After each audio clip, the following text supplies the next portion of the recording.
بسم الله الرحمن الرحيم. الحمد لله رب العالمين ولا عدوان إلا على الظالمين كالمبتدعة والمشركين، والصلاة والسلام على نبينا محمد وعلى آله وأصحابه أجمعين، وبعد. محاضرة في الذات الأكباد، حقوق الأولاد.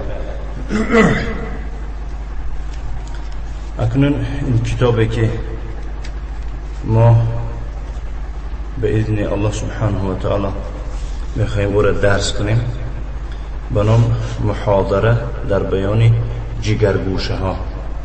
فلذات گفته جگرگوشه ها رو میگن، یعنی که مراد از جگرگوشه فرزنده را میگن، خواه پسر باشد و خواه دختر باشد.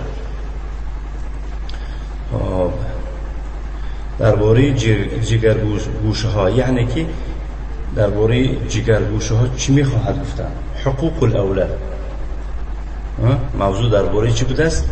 یعنی درباره حقوق فرزندان. تالیف فضیلة الشیخ دکتر محمد بن عمر بن سالم بازمول، عضو هيئة التدريس بجامعة أم القرى، كلية الدعوة وأصول الدين، قسم الكتاب والسنة. نعم.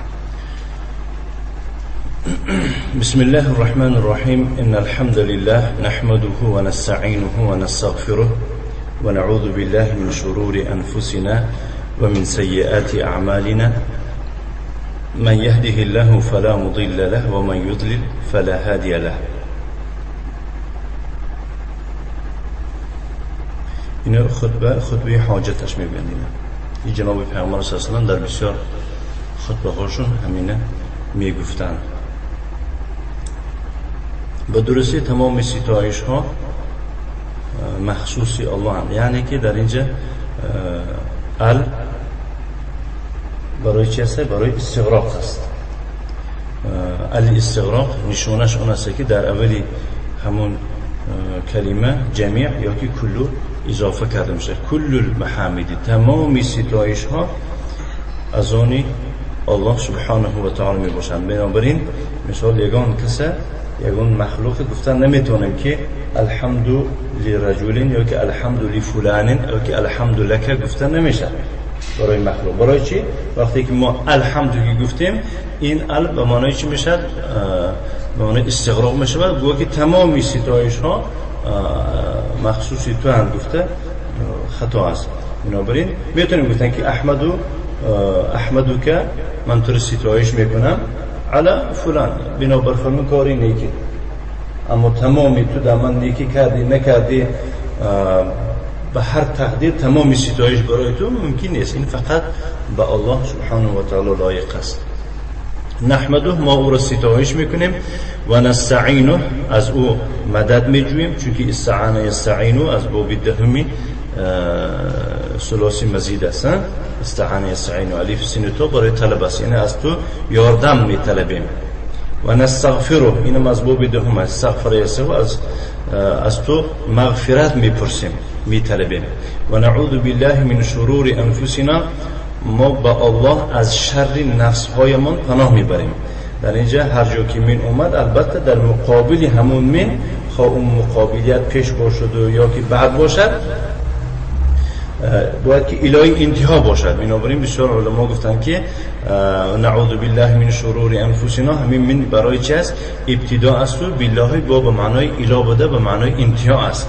یعنی ما پناه میبریم به الله، به سوی الله، به الله پناه میبریم. همون ابتدای پناه هم از کجاست؟ از همون شر نفس هایم،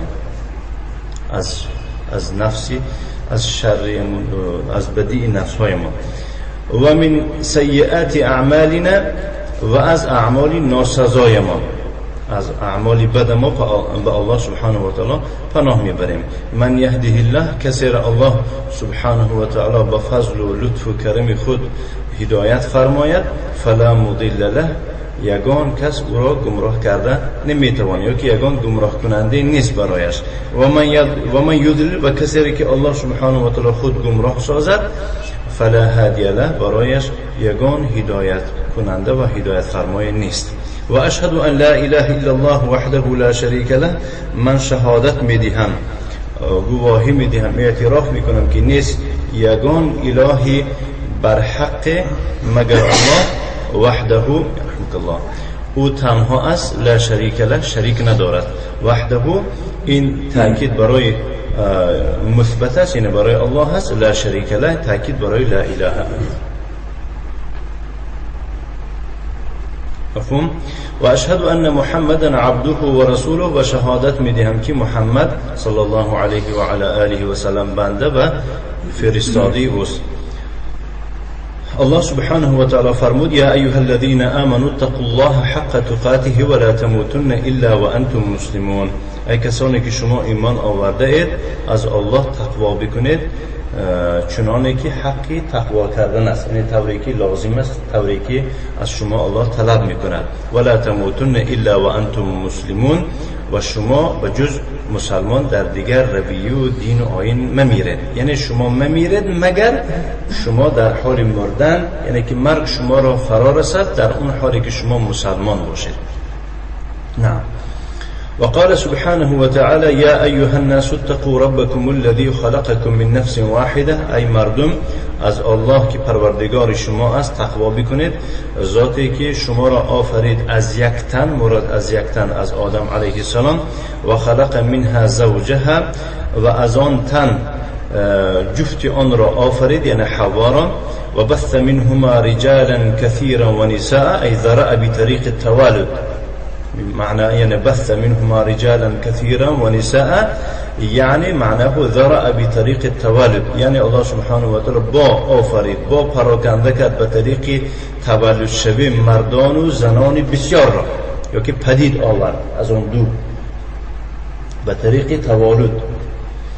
واتقوا الله الذي تساءلون به والارحام شما از الله تقوا بکنید ذاتی که تساءلون میشه قرائت تساءلون به والارحام شما چیکار میکنید از یکدیگر حقوق یکدیگرتون به نام او سوال میکنید به حق الله گفته یعنی یکدیگرتون میپرسید والارحام ای اتقوا قطیعه الارحام میشد یعنی شما از قطع خویشتواری چیکار کنید تقوا بکنید مبادا یعنی که سیله رحم را قطع مکنید گفته الله تعالی میگه که اتقوا الارحام است از ارحام تقوا بکنید مراد از تقوا کردن از ارحام از خویشتواران است که حقوق را رعایت کرده پایمال نکنید. ان الله کان علیکم رقیبا و درستی الله بالای شما رقیب است المراد برقیب حفیظا علیما و دانا است و نگهدار است و نگهبان اعمال و کردار شما است. نیز فرمود یا ایها الذين آمنوا اتقوا الله وقولوا قولا سديدا ای کسانی که ایمان آورده از الله تقوا بکنید و سخنی راست بگوید مراد یعنی که با قولا سديدا ای مستقیما لا اعوجاج فيه همین خیلی سخنی راست بگوید که یگون کجی نداشته باشد در اون نباشد. یصلح لكم اعمالكم که در نتیجه شما از الله تقوا کرده سخنی راست بگوید در نتیجه الله سبحانه و تعالی اعمال شما را درست خواهد کرد. اعمال شما را چیکار خواهد کرد؟ در ای یوفقکم للعمل الصالح و یتقبل یعنی الله تعالی چخیل اعمال شما را اصلاح میکند اعمال شما را اصلاح میکند معناش این که شما را به عمل صالح کردن توفیقتون میدهد. مفهوم؟ چون که عمل شما اگر یعنی که ناصالح باشد دیگه او مقبولی درگاه او نیست. همین خیلی است برای میفرماید که و یتقبلوا و او را چیکارش میکند قبولش میکند بعد از که عملی شما عملی صالح باشد و یغفر لكم ذنوبکم و دیگره چی است در نتیجه گناههای شما را مغفرت میکند یستر معاصیکم معصیت و گناههای شما را میپوشاند. نعم. و من یطیع الله و رسوله فقد فاز فوزا عظیما کسی اطاعت از الله بکند و اطاعت از پیغمبر او بکند به تحقیق یک به کامیابی و بزرگ نائل گردیده است یعنی حاز علی جماع الخیر و ملاکی و تمامی یعنی که کارهای خوبه به دست آورده است تمامی چیزهای خوبه به دست آورده است کامیابی بزرگ. اما بعد شيخ میفرماید که اما بعد فإن أصدق الكلام كلام الله وخير الهدي هدي محمد صلى الله عليه وعلى آله وسلم وشر الأمور محدثاتها وكل محدثة بدعة وكل بدعة ضلالة وكل ضلالة في النار. اما بعد میگوید بس به درستی از همه صادق ترین درستترین سخنی الله سبحانه و تعالی است قرآن کریم و بهترین هدایت یا که راه نشان داده شده این راه محمد صلی الله علیه و علی آله و سلم است و بدترین کارهای نوآوری است و تمامی کار نوآوری او بدعت است، یعنی نوآوری در دین است و تمامی نوآوری در دین او ضلالت و گمراهی است و تمامی ضلالت و گمراهی در آتش دوزخ است، نعوذ بالله. اما بعد فهذه محاضرة بعنوان، بس این سخنرانی است به عنوان، یعنی که به موضوع فلذات الاکبد، یعنی که درباره جگر گوشه ها. من چی گفتم؟ فلذات میشه بسکون النون. فلذات الاکبد یعنی جگر گوشه ها. ألقيها بيانا لما جاء في الشرع الحنيف في رعاية الأولاد وتربيتهم، یعنی که من این سخنرانی را پیشنهاد کردم یا که میکنم به خاطر چی؟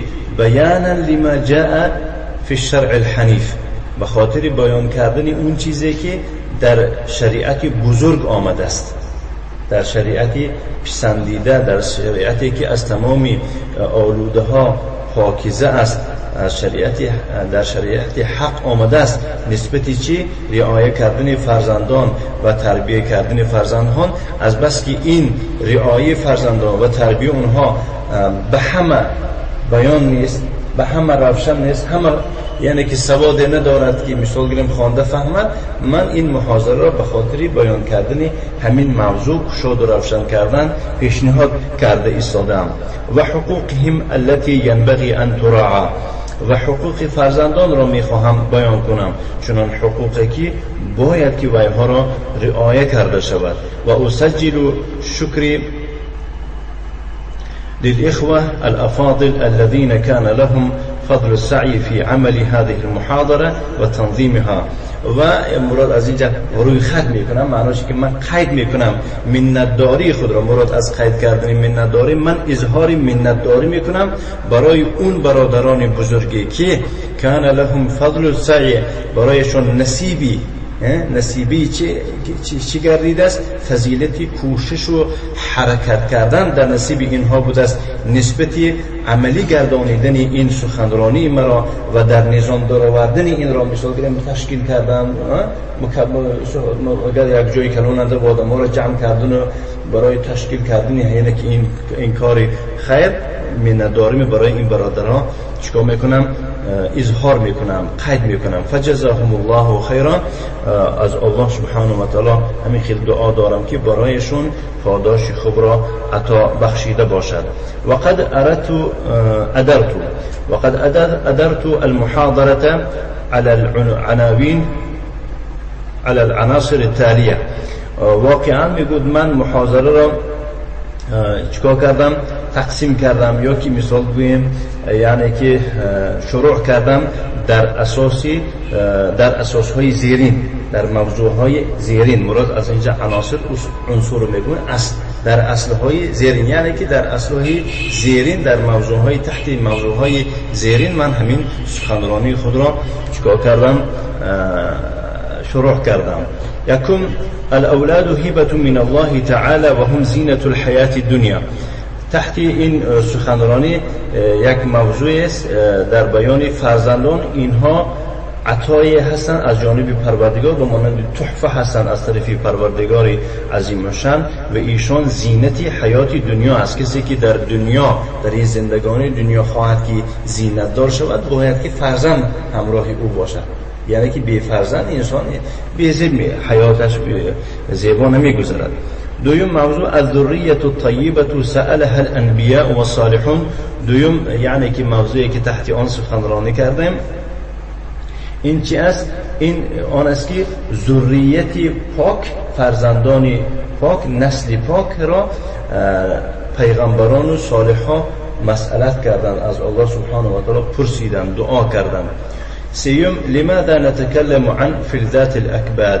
سیوم موضوع چرا ما درباره جگرگوشه ها سخنرانی میکنیم، حرف میزنیم و جوابش در تحتش نوشتم میگوید.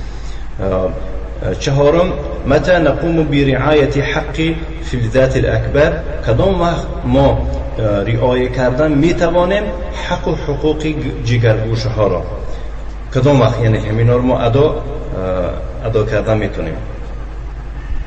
پنجم کیف نقوم بحق فلذات اکبادنا؟ چی خیلی ما اکنون چیکار میکنیم؟ شروع میکنیم یا که اجرا میکنیم حق و حقوق جگرگوشه هایمان را. و اون چهارمش گفت کی ادا کردگی میشویم. اینجا در پایان آخر موضوع چی گفته؟ چی خیلی والخاتمة در خاتمة هذا وأسأل الله والله أسأل أن يتقبل جميع عملي خالصا لوجه الكريم. در آخر از الله مسئلت دارم که جمیع اعمال مرا خالص برای دیدار بزرگ خودش قبول و مقبول گردانده باشد. و یجعلنا و ایاکم هداة مهتدین. و مسئلت دارم که ما را و شما را همچون راهنما و همچون در راه راست و درست قرار یافتن را نصیبدار گردونده باشد. و صلی اللهم علی نبینا و علی آله و صحبه اجمعین. و الله درود بفرسته به پیغمبر ما محمد صلی الله علیه و به خاندان و به جمیع صحابگانش. اکنون موضوعی که تحت همون این سخنرانی کرد یک موضوع در شروع میکند. الاولاد هبة من الله تعالی. شیخ میفرماید که فرزندان اینها عطای پروردگار هستند، عطای الله هستند. و هم زینت الحیات دنیا و اونها زینت و زیور زندگانی دنیا می باشند. نسبت این الله سبحانه و تعالی فرموده است که قال الله تعالی یا ایها الناس اتقوا ربکم. ای مردم از پروردگارتان تقوا بکنید. الذی خلقکم من نفس واحده. ذاتی که شما را از یک تن بیافرید. و خلق منها زوجها. و از آن همسر آن را آفرید. و بث منهما رجالا كثيرا و نساء. یعنی از اون دو مردان و زنان بسیار را پدید آورد به طریقی چی؟ توالد. وقال تعالى والله جعل لكم من انفسكم ازواجا. الله چنان ذات است که جعل لكم من انفسكم ای خلق. جعل بمعنی خلق. برای شما آفرید. جعل لكم برای شما آفرید. من انفسكم ای من جنسكم از جنس خودتان. از دیگر جنس حیوانات و دیگر از جنس خودتان یا از جنس جنهان از جنس خودتان برای شما آفرید. چی؟ ازواجا همسران. ای نساء که تتزوجونهن شما با ویا ازدواج میکنید. و جعل لكم من ازواجكم بنینا. و از اون فرزندانتان آفرید برای شما بنینا پسران یعنی مراد از پسران فرزندان. و حفدتن یعنی نبیرگان اولاد البنین یعنی که فرزند برای شما آفرید. و رزقکم من الطیبات. و از چیزهای پاک و خوش پاکیزه برای شما روزی عطا بخشید. قال تبارك وتعالى لله ملك السماوات والارض. الله تبارک و تعالی فرمود از آن الله است ملک آسمان ها و زمین. این ملکی کسی دیگری نیست. یخلق ما یشاء. چرا که میخواهد خود می آفرد.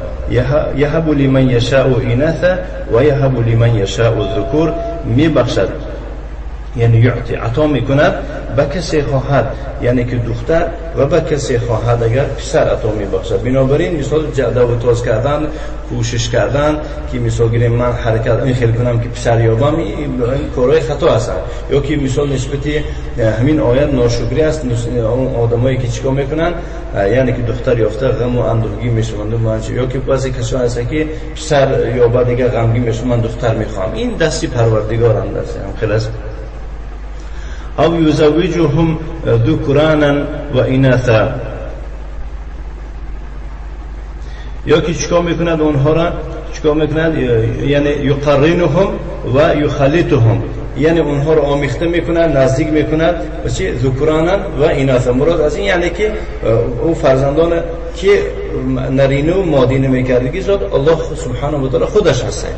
یجعل من یشاء عقیما و کسی را خواهد اگر عقیم قرار میدهد، لا یولد له، برای او تماما فرزند نمیشه دیگه. خب این مرد باشه دو زن باشه، او را چی میگن؟ عرب ها عقیم میگن. معنی عقیم اون آدم رو بگن که یا که اون انسان رو میگن که لا یولد له، برایش فرزند تولد نمیشود. انه علیم قدیر، و درستی او الله سبحانه و تعالی دانا است و توانا است. کسی را خواهد فرزنددار میکند، کسی را خواهد پسر میدهد، کسی را خواهد دختر میدهد و کسی را که نخواهد یگان چیزش نمیدهد، هیچ علاج ندارید. و هم زینت الحیات دنیا، و همون فرزندان، یعنی که تا این آیاتی که سه آیاتی که یا که سه سوره مثال آوردن شیخ اون دلالت کرده، دیده که این فرزندا عطای کسی دیگر نبودن، اینها عطای پروردگار هستن. این از کسی طلب کردن هم نمیشد و به کسی داد و وایت گفتن هم نمیتونی، فقط مراجعه به پروردگار میکنی برای فرزنددار شدن. اکنون آخران آیت دلیل میارد برای خاطر فرزندان زینتی یا که بله زینتی حیات دنیا بودنشون. قال الله عز وجل المال والبنون زینت الحیات الدنیا، مال و فرزندان اینها یعنی زینت زندگانی دنیا هستند که یتجمل بما فیها، و همین در دنیا بودگی چیزها چیکار میکند؟ انسان خودش زینت دادن میگیرد. والباقیات الصالحات خیر، الاعمال الصالحه كلها، اعمال صالح اینا همشون بهتر هستند عند ربک، در پیشگاه پروردگارت. یعنی خیر من هذه الزینت، گفته است از این زینتایی که در دنیا شما خودتون زینت میدید با اعمال صالح از اونها هم بهتر است، میگه از جهت پاداش و ثواب میگه. و خیر عملا، یعنی از بهترین اون چیزی که انسان باید که آرزو کند، از همه بهترین اون چیزی که انسان باید که آرزو کند، اگر چندی که در همین دنیا زن و فرزند و مال باشد، و از اینها هم بهترین اون چیزی که انسان باید که آرزوی اون را داشته باشد العمل الصالح، گفته است الله سبحانه و تعالی در سوره کهف. دوم موضوع الذریة الطیبة سألها الانبیاء و الصالحون، ذریت پاک را پیغمبران و مردان شایسته صالحان طلب کردند، سوال کردند. الله تبارک و تعالی فرمود هنالک دعا زکریا ربه، در اونجا یعنی کمتر اوستر رفته چه زکریا به پروردگارش دعا مناجات کرد. این کدام مقصود؟ وقتی که مثال آمد و بعضی روایت ها مثال حضرت مریم وقتی که او در خانه تنها گذاشت و چند روز با او فراموش کرد که باید که طعام میداد، او را فراموش کرده دیر آمد. بعد از که اومد اتاق او مریم کشاد، زکریا دید که در اونجا میوه های در نزد او ایستاده است که موسم اون میوه نیست.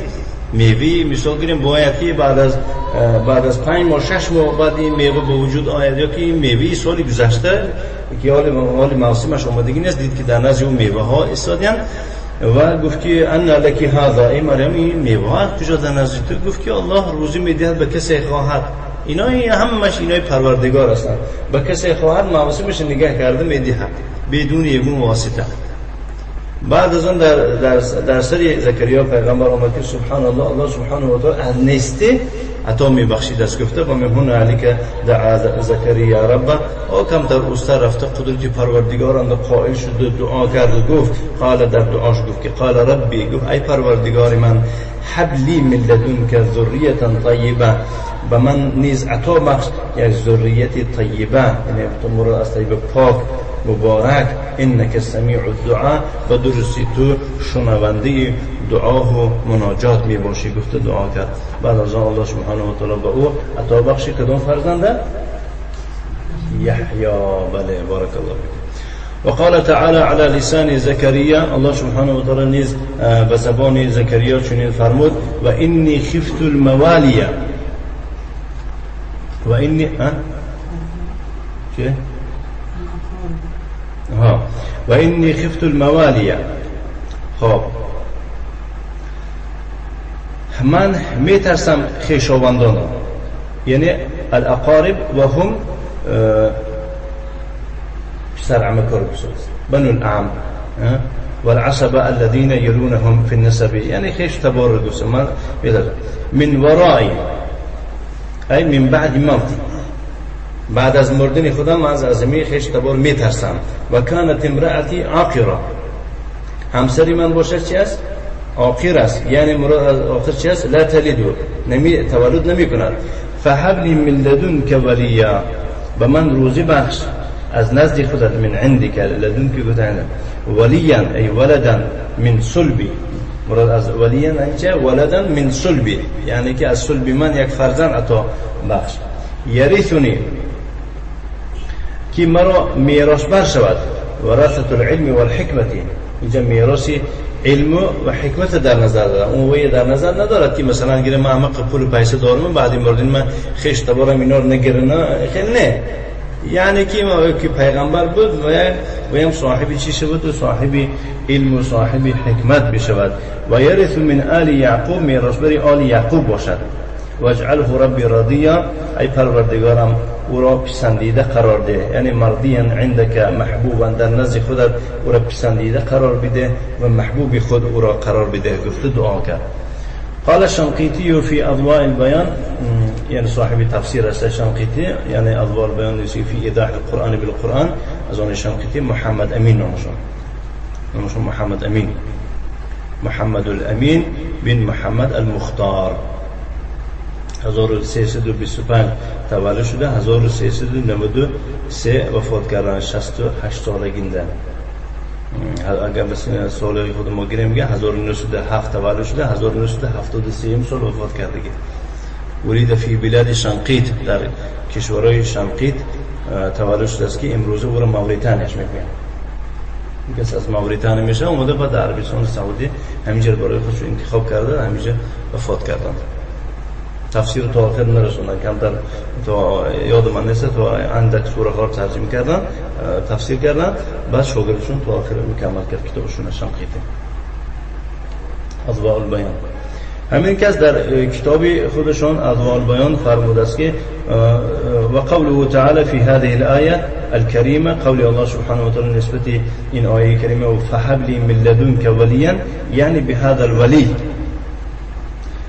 یعنی مراد به این ولی اون را در نظر دارد که هر جا که یعنی بیاد که اون را در نظر دارد که الولد فرزند گوشه، خاصتا دون غیره من الاولیاء، یعنی این مخصوصا با نظر به دیگر، یعنی که ولی انسان آخر خیش تبارش هم میشه نه، خیش تبارم که باشه دیگر اینجا مخصوصا فرزند طلب کرده ایساد است. بدلیل قوله تعالی فی القصه نفسها، با دلیل اون که الله سبحانه و تعالی در خود همین قصه گفته است که هنالک دعا زکریا ربه، در اونجا یعنی که زکریا پروردگارش دعا کرد، قال گفت ربی هب لی من لدنک ذریه طیبه، و پروردگارم برای من از نزد خودت ذریتی پاک و مبارک عطا بخش، انک سمیع الدعاء، و درستی تو شنونده دعا هستی. و اشار الى انه الولد ایضا بقوله، و نیز اشاره کرد به همون که این ولد فرزند بودنشه، به قول خود گفت و زکریا اذ نادى ربه،